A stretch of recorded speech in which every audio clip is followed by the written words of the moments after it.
Behind the Crime Scene with Gina Osborn. Maxwell, Ghislaine Maxwell, Socialite, girlfriend to Jeffrey Epstein, child sexual predator? On this monthly series, Behind the Crime Scene will keep you up to date on all things Ghislaine. Welcome to the Maxwell Chronicles.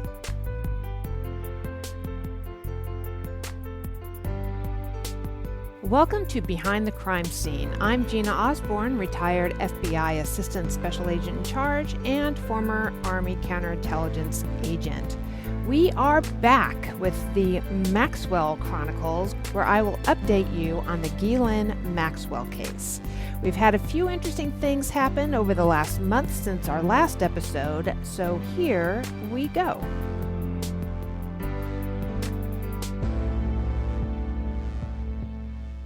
The Huffington Post did an interesting article shedding some light on Maxwell's current conditions in jail. Brian Basham, a close family friend, claimed that she was on the verge of starvation and humiliated every day in prison because she's still having to wear the paper clothing with no undergarments because she's still on suicide watch. After what happened with Epstein, I can tell you with much certainty that the Metropolitan Detention Center in Brooklyn is doing everything they can to keep her alive and well for her trial next year. Basham also stated that Maxwell has lost 25 pounds in the last 4 months that she's been behind bars. It seems as though she is a vegan, and the prison isn't equipped to allow her to live her vegan lifestyle while she's incarcerated.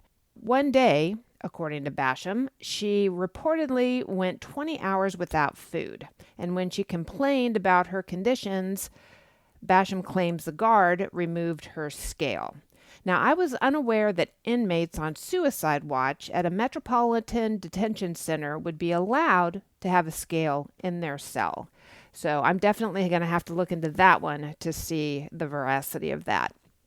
The biggest thing that happened in this case over the last month is a deposition of Maxwell taken for a defamation lawsuit by Virginia Giuffre in 2016.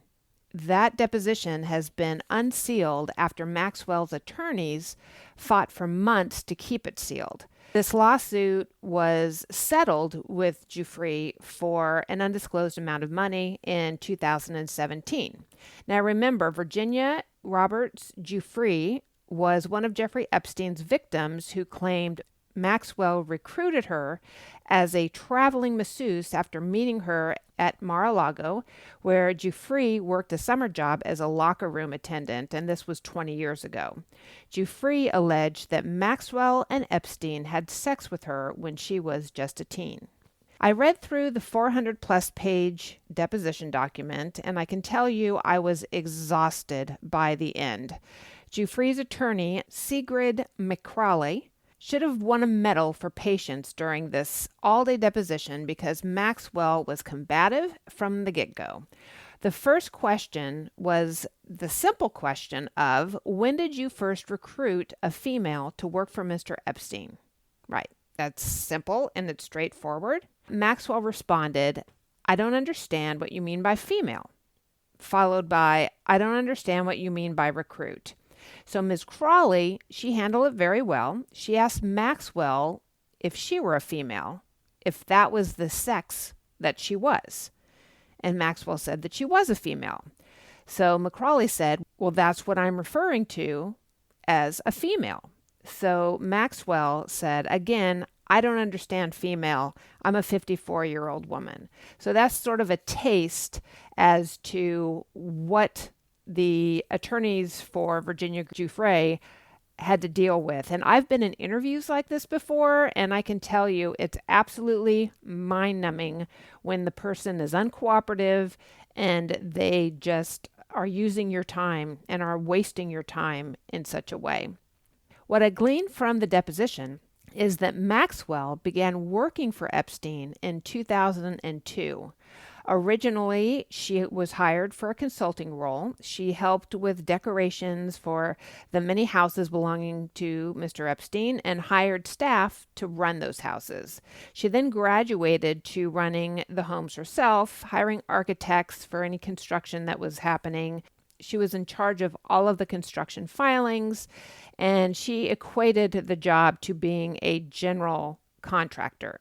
She wouldn't say how much she was paid by Epstein for her services. However, based on what she said during the deposition, it was anywhere between the $100,000 and $200,000 range. When asked whether Maxwell brought underage girls to Epstein's home, she got cagey. And she said, well, maybe when my friends came to visit, they may have brought their children, and their children may have been underage. But when it came to Jeffrey, who gave Epstein a massage at one of his homes when she was underage, Maxwell claimed Jeffrey invited herself over to give Epstein a massage. So I'm not really sure how that happens, but Maxwell also said that she stood outside with Jeffrey's mother the entire time Jeffrey was giving the massage. And that was her story, and she stuck with it for the entire deposition. Eventually, Maxwell copped to knowing that Jeffrey was 17. As the deposition progressed, it got very interesting when Macaulay brought up a police report stating 30 underage girls were assaulted by Epstein in his Palm Beach house. And she asked if Maxwell had read that report.